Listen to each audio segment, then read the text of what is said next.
Morning, good evening, happy Wednesday sa ating lahat mga people. Kumusta po tayo lahat? Shout out sa mga nanonood lagi sa ating channel. Welcome back to my channel people.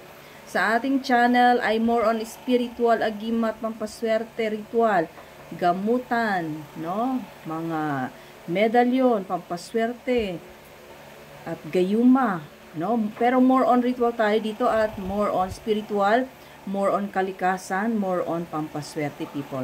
Sa mga nanonood, shout out sa inyong lahat. Hindi ko na kayo maisa-isa people. At ako'y nagpapasalamat lagi sa inyong mga pagtangkilik sa aking channel. Super thankful ako sa inyong mga people. God bless po sa ating lahat.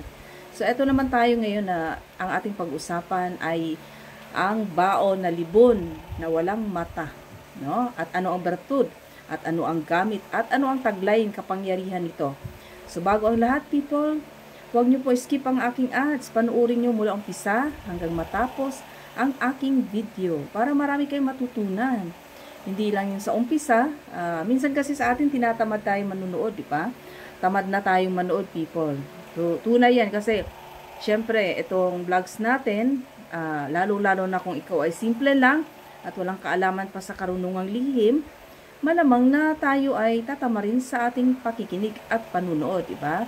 Kung nakikiusap, huwag niyo po skip ang aking advertisement, people. So, ako'y salamat sa inyong lahat. More power sa atin lahat.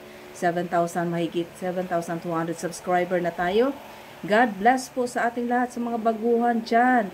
Continue lang po tayo sa panunood, pag-subscribe. Click the bell para updated kayo lagi sa aking mga video na papakita. More on agimat, pampaswerte, kalikasan po tayo. Nagalit. So ngayon people, pag-usapan natin ay ang libon na bao.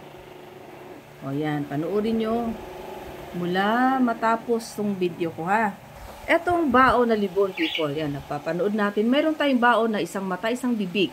Meron din tayong normal na bao. Eto naman people, libon na bao. Tingnan niyo. Sa likod, ganyan. Sa harap, libon. Wala siyang mata. Makinis. Ito po, people, sa akin ay mga 3 taon na po ito sa akin, people. Ang bao na to kaya ito, ano na, alog na sa loob. Alog na. Kumbaga, yung mga laman niya, natuyo na.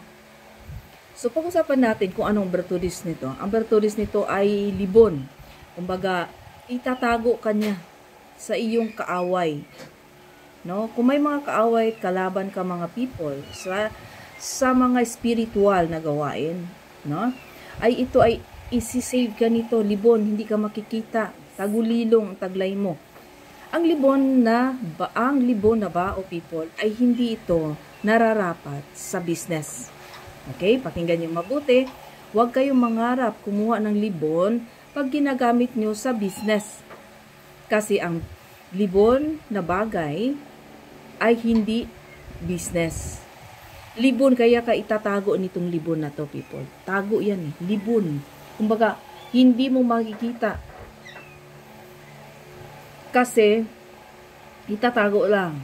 Puro lang ito sa spiritual, protection, poder.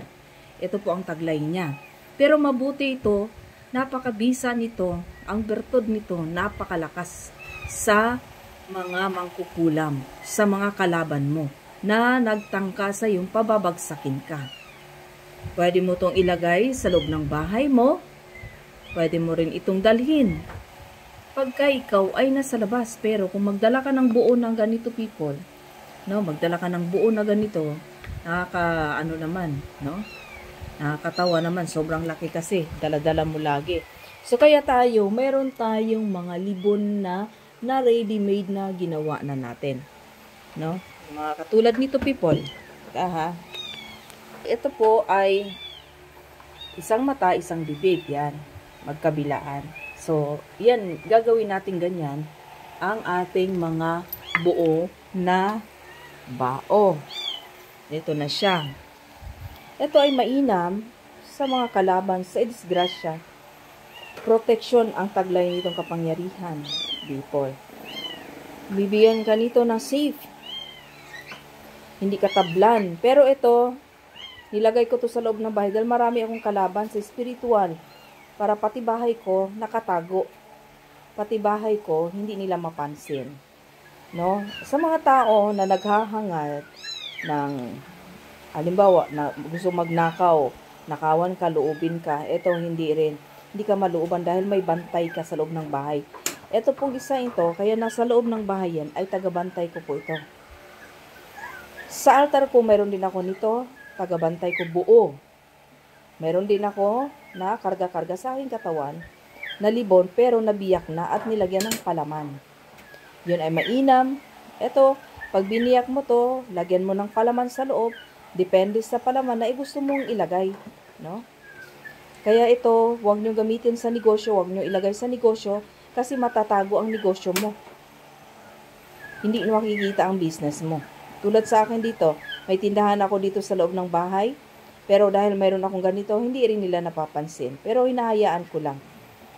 No? Kasi gusto ko safe ang loob ng bahay namin sa palipad hangin, sa kulang barang at sa mga magnanakaw. Itong bahay namin, lagi kong inuulit-ulit sa inyo, hinayaan ko lang pag umalis kami, hindi nakakandado, hindi nakalock. Nakakandado, nakakalawit yung kandado pero hindi nakalock. Sa likod ng bahay namin ay open ang likod. Kayang pasukin. Pero sa awa ng Diyos, safe pa rin kami, people. Yan ang taglay ng baong libon. Ang baong libon, huwag na huwag niyong gamitin sa negosyo. Pwede kayo, pagka umalis kayo sa bahay at may libon kayong karga, yun ang dadalhin ninyo sa iwas din ito disgrasya, iwas din ito bala, hindi ka maputukan. Puputok man ang bala, mayroong maaaring putukan kayo ng bala pero hindi kayo tatamaan. Isisave kayo sa disgrasya, sa motor, sa biyahe, sa lahat, sa mga may tangka.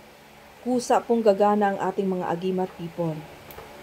Hindi na natin kailangan pang subukan barilin ang ating mga gamit dahil ang mga gamit natin pagka pinapahalagahan natin, kusa po itong gagana. Automatic ground. Automatic po silang gagana na hindi mo na kailangang utusan sa tuwing ikay nasa peligro na. Nasa peligro o nasa kagipitan na. Ito minsan, people, ay kinahihilingan din. Pwede ka rin humiling dito sa mga bao mo na alog na. Tuyong-tuyo na kasi ito, people. Nung kalakasan ng mga bira sa akin, people, alam nyo pa, ito ay naglalangis, kumakatas at lumalabas ang mga uod.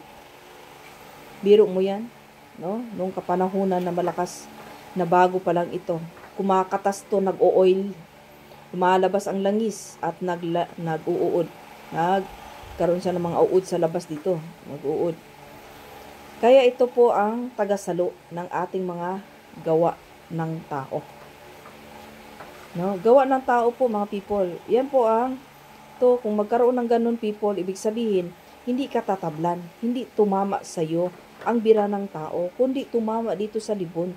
Siya ang sumalo lahat. Dahil matibay ang bao. Kaya kahit anong gawin sa iyo, tatamaan ka man, kasi tao lang din naman tayo. Tatamaan ka, pero hindi totally pasok sa iyo lahat. Okay, people? Nakakapag-explain na ako sa inyo, people. Maraming salamat. Naway may natutunan kayo sa simple kong paliwanag sa inyo. God bless po sa ating lahat. Bye-bye mga kaibigan. Maraming salamat. Bye.